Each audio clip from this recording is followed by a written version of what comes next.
On 5 News tonight, quarrels, quitters and chaos. But now what? 7 days after Britain voted to leave, it's the week that shook the UK.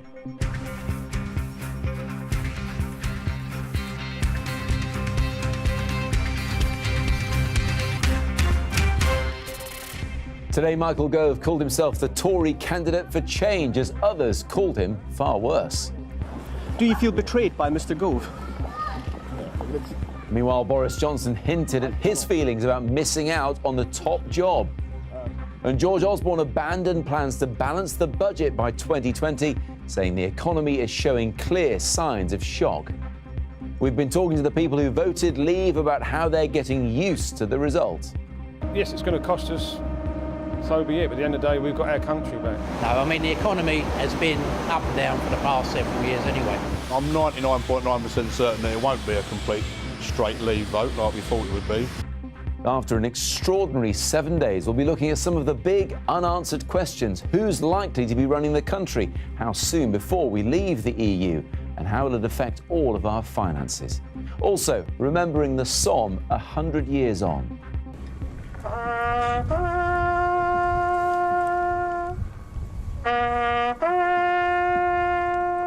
The Prime Minister and Prince Charles joined commemorations for one of the bloodiest battles in history. And we're in Lille for Wales's date with destiny. The fans are gathering, the players are preparing. The stage is set here ahead of the biggest football match for Wales in more than 50 years. Good evening, welcome to a 5 News Tonight special on the week that shook the UK. After a vote that's had repercussions around the whole world, the economy was rocked, the future of the United Kingdom uncertain, and Westminster left in turmoil. But for two men in particular, the past 7 days have been disastrous. First, the Prime Minister, the man who called the referendum, quit. Then Boris Johnson, the man who led the campaign to leave, abandoned the leadership race against all expectations. Today, Michael Gove instead took centre stage, explaining why he thinks he is the right man for the job and why Boris isn't. Our political editor, Andy Bell, has more. He's in the thick of it now. After dispatching Boris Johnson in the shadows yesterday, Michael Gove came out to make his case for the leadership, saying he really had wanted to back his comrade from the Leave campaign. I so wanted that plan to work. I worked night and day for it. But I came to realise this week that for all Boris's formidable talents, he was not the right person for that task. And he was having another bad day when he came out and walked straight into a member of the public. Why? What have you done to this country? Seems to be all right to me. What? Seems to be all right to me. Rubbish. Seems absolutely fine to me. What? Absolute rubbish. Nonsense. You're going to lead us into this based on your own interest. Yes, you do. Absolute disgrace. You don't have the guts to sort it out. For once, he seemed lost for words. Do you feel betrayed by Mr. Gove? I cannot, unfortunately, get on with doing what I wanted to do. So it'll be up to somebody else now. And I wish him every possible success. And he meant that most sincerely. Back at Westminster, Michael Gove was setting out his pitch, in particular saying only a committed leaver like him, and unlike Theresa May, should be the next Prime Minister. Put simply, the best person to lead Britain out of the European Union is someone who argued to get Britain out of the European Union. And on EU negotiations, he said immigration control should trump access to the single market. Are you really telling the people of this country you're prepared to sacrifice economic prosperity if that is the price that has to be paid to ensure complete control of the country's borders? I don't accept the false choice that you're setting up, but I do accept that one thing is clear. The people of this country voted to end free movement, to restore parliamentary control of our democracy, to have an Australian-style point system and to reduce numbers on immigration. And I will deliver that pledge. He only had a handful of MPs with him. Well, it is Friday. Michael Gove may have made a dramatic entrance into this race, but how much further can he go? Andy Bell, 5 News. As Michael Gove was making his announcement, George Osborne was making another. The Chancellor said his key target for getting Britain out of the red by 2020 would have to be abandoned because of Brexit. Catherine Jones is at 11 Downing Street now. Catherine, tell us more about the Chancellor's decision. Well, ever since George Osborne moved in here, one of his central aims has been to get a budget surplus by 2020, which means that year the government would earn more in taxes than it would spend on services. Now, that's why we've been going through 6 years of painful austerity.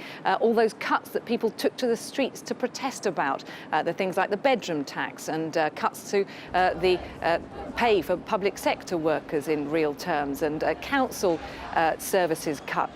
All of that was to try to achieve this target, this fiscal rule of his, and yet now George Osborne says that the Brexit vote has been such a shock to the economy that it is no longer realistic to reach that target.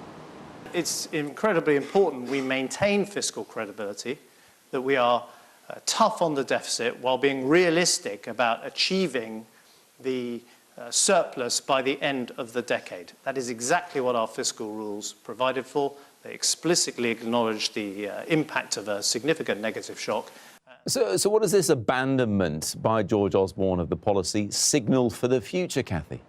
Well, I have to say, many economists had already predicted before the vote that George Osborne was never going to meet this target. It was too unrealistic. He'd have to make such painful cuts in 2018 to achieve it. So, in a sense, he's just coming back to reality. But what is important is that it does signal that the plan for the government going forward, whoever is Chancellor, is to borrow money should we head towards a recession, rather than raise taxes or have even harsher cuts.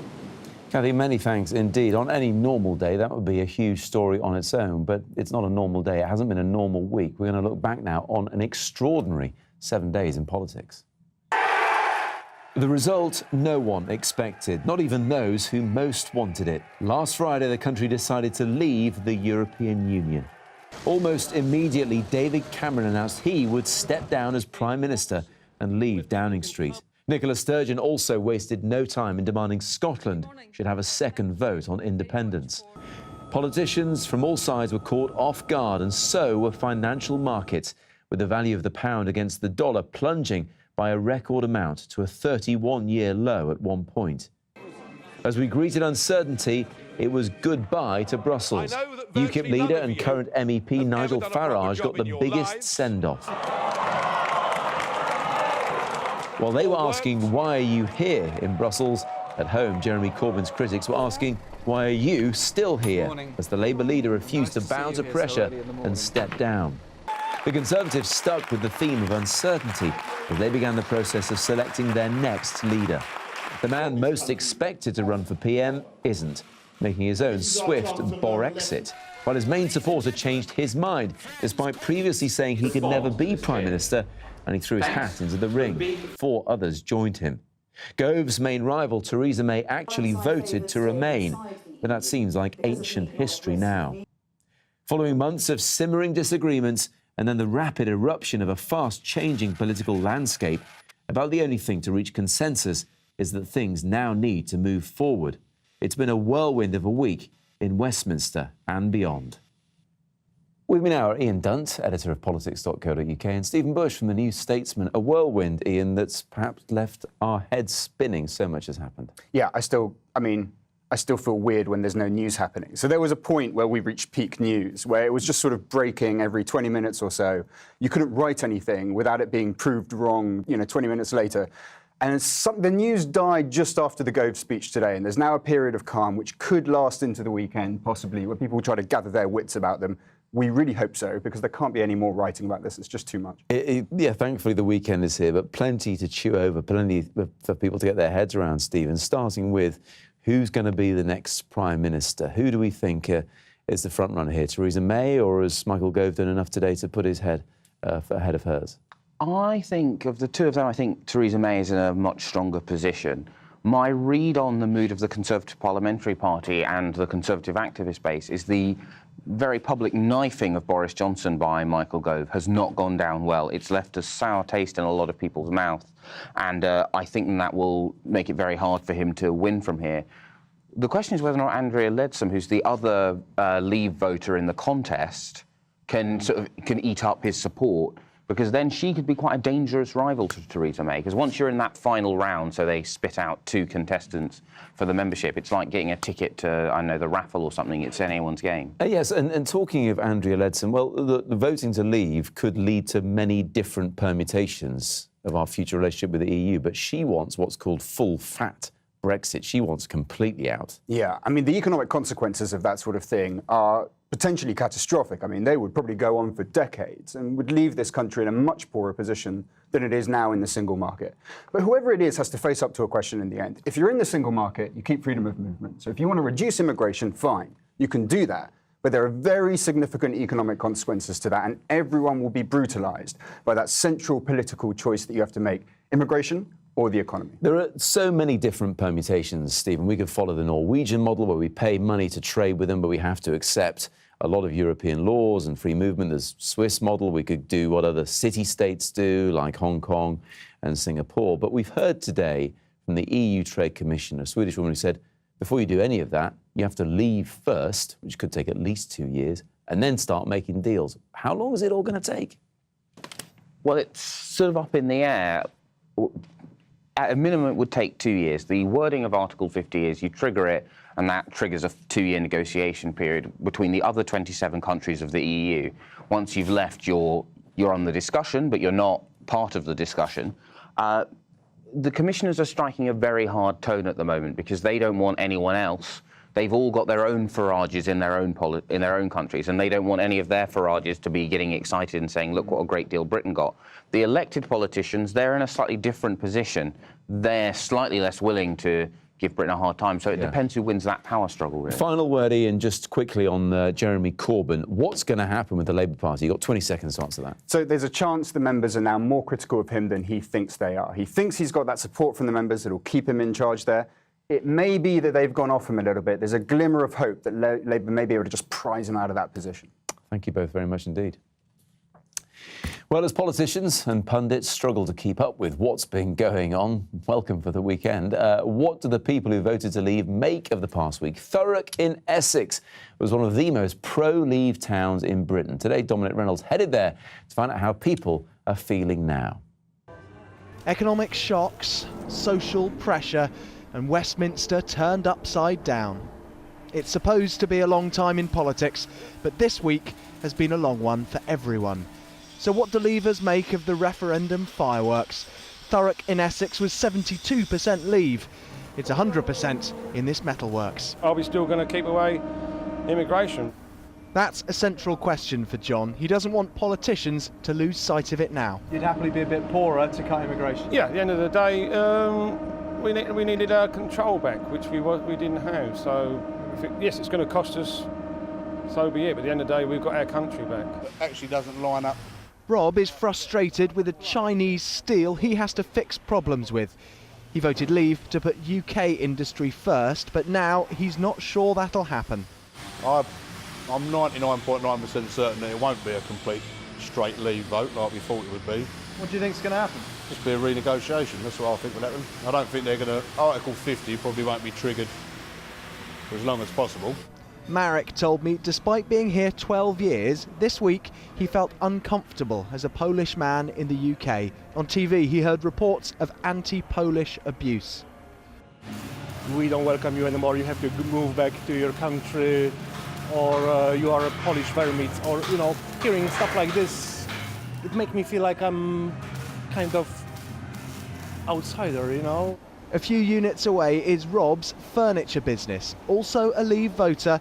Grim predictions for the economy just don't bother him. No, I mean, the economy has been up and down for the past several years anyway. So, you know, I'm prepared to take a chance. As for division in the Tory party, Anthony can't believe Boris came unstuck. Boris, you done a wrong one. You should have gone out for PM. Done a wrong one. Yeah, you done a wrong one. Everybody would have backed him. I would have voted for him. Yeah? You think he's missed an opportunity to be leader? Very big opportunity. I don't know what made him opt right out at the last second, but, you know, silly move.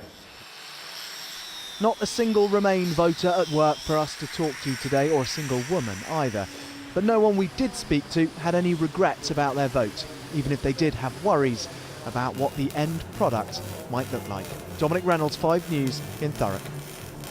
With me now is financial analyst Louise Cooper. Louise, the people Dom spoke to in Thurrock seem to be feeling fairly bullish about the economy's future. Are they right to be, or should they be more worried about financial uncertainty? The economy's been slowing for a good 12 to 18 months. The uncertainty around the referendum could tip us into recession, but we might well have been going there anyway. This is not a UK problem. This is a global problem, trying to get global economies growing again post the financial crisis. With the atmosphere uncertainty, people are, of course, thinking what they should be doing about their own financial lives, starting with mortgages. What should people do there? OK, so mortgages are tied to government borrowing costs. And what we've seen since the beginning of the year is government borrowing costs fall to the floor. So at the beginning of this year, the UK government had to pay 10% a year, had to pay 2% a year in interest rates for 10-year debt. That now today fell to less than 1% interest a year, 0.85%. I would expect mortgages to get cheaper, provided the banking system is relatively strong. Because they're taking a hit on their share price, although Mark Carney, the Governor of the Bank of England, seemed to hint that the interest rate, the base rate, is going to go down. Base rates are expected to go to 0. We may even get more QE, quantitative easing, ripping down rates even further. What about people's pensions? Now, this is where it gets seriously painful, because if you look at most pension funds, they will invest about 60% in the stock market, which, by the way, is up on last year. But then they invest in government debt or other debt.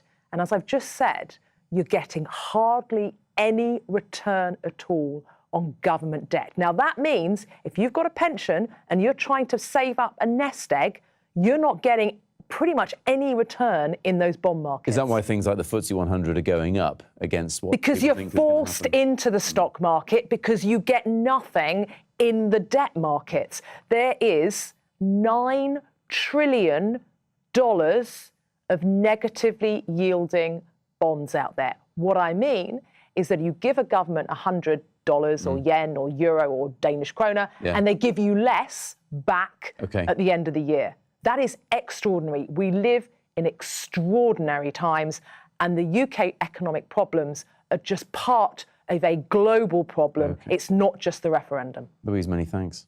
Pleasure. Let's go back now to Andy Bell in Westminster. Andy, I'm sure you don't, but I'm going to ask you anyway. Do you remember a week like this in your career?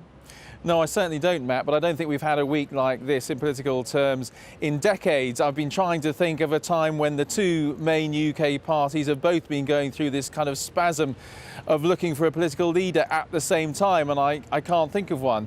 But I think beyond the kind of who's up and who's down and what's happening with the individuals and whether leaders are going to hang on to their jobs or not, what we really have to keep focused on here is this profound change that the UK has gone through in leaving the European Union. What is going to be the nature of our relationship with the EU? How exactly are we going to leave it? Are we going to have any kind of access to the single market? These are the massive questions that are going to have to be weighed up, and which in the end are going to be far more important, frankly, than who ends up leading either of the parties, tumultuous though that is proving to be. Well, there's a bit of blue sky where you are. Andy, thanks very much indeed. Still to come on the programme, the rest of the day's news, including commemorations taking place for the 100th anniversary of the Battle of the Somme. And can the Welsh team of today go one better than their World Cup heroes of 1958?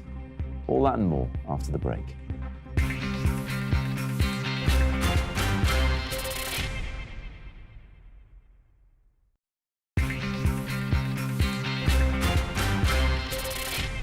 Welcome back. Commemorations have been taking place for the centenary of the start of the Battle of the Somme. In northern France, the Prime Minister joined members of the military and the royal family to pay their respects to the more than 1 million dead and wounded. Julian Drucker has more.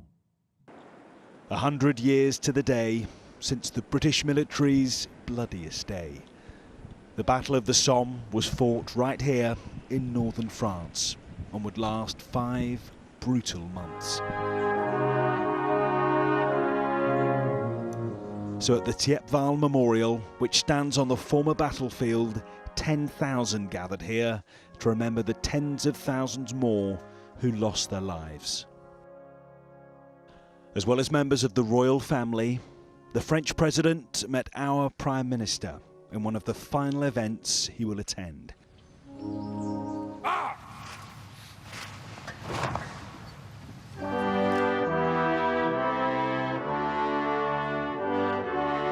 They paused for the British national anthem.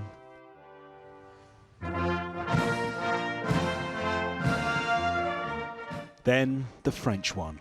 The formal start of the commemorations was marked by a gun salute.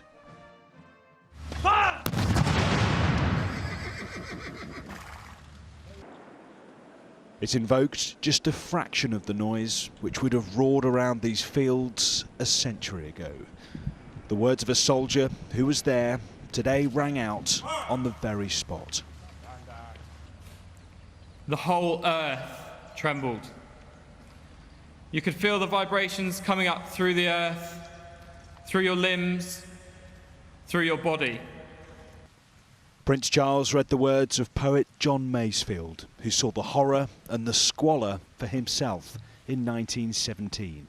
It is a place of ruin and death, blown and blasted out of any likeness to any work of man.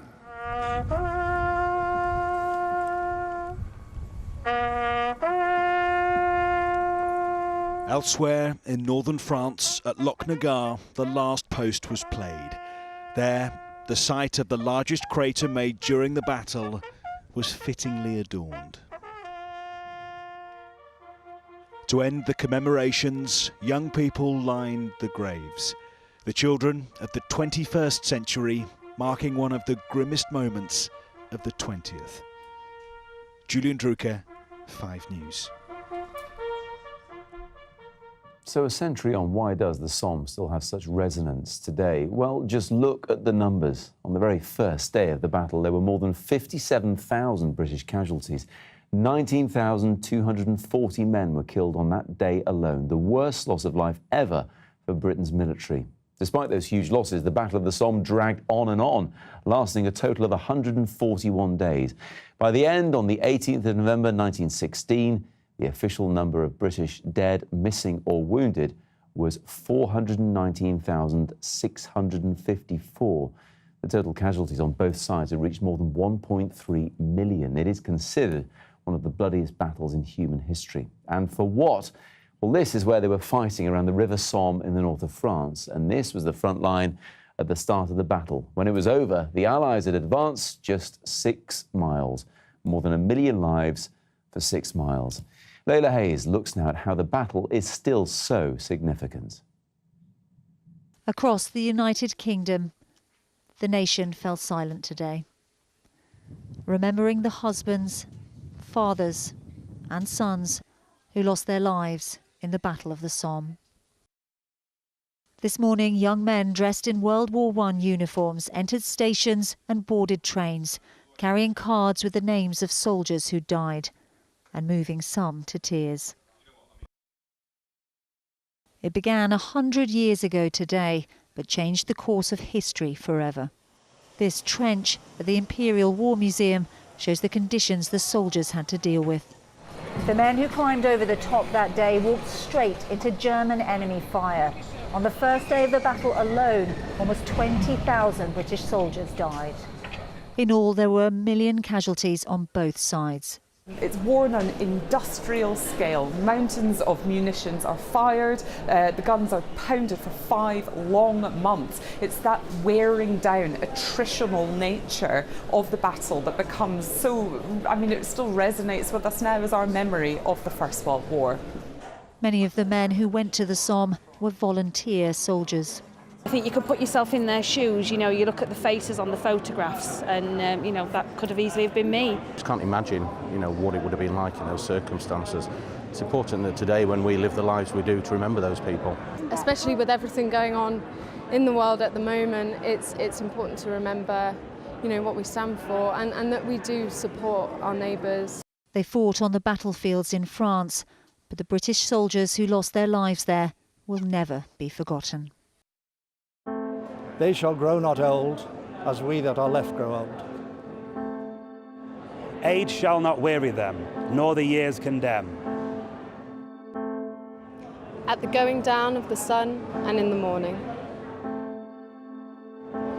We will remember them.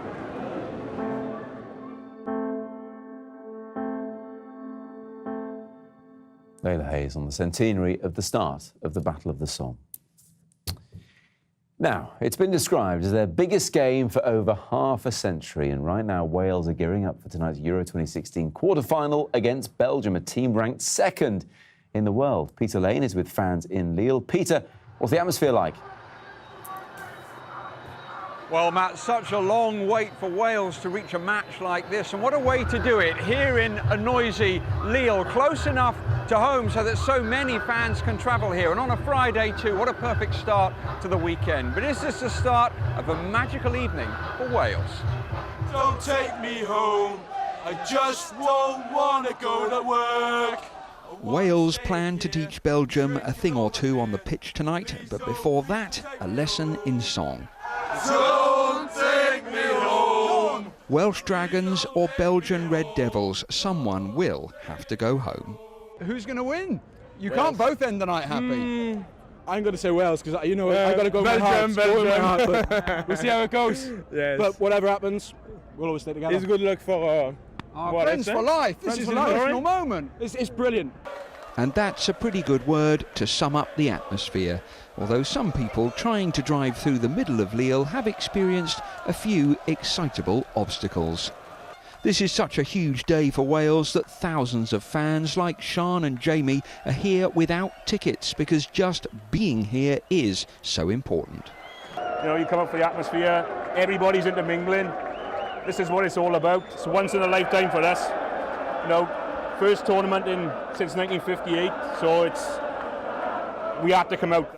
Ah yes, 1958, the last time Wales made a quarter-final, knocked out of the World Cup back then by a Brazilian teenager called Pelé. So 58 years on from 1958, Wales face their biggest, brightest moment.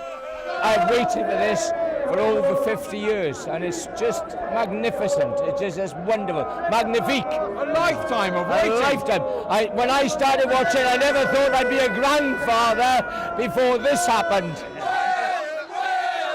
There are Welsh voices, young and old here. With the Belgian border only a few miles away, they're outnumbered. But all that matters later are the numbers on the pitch, the goals, to keep the Wales fans singing. Peter Lane, 5 News, Lille. That's it from us. Have a good weekend. See you next week. Bye-bye.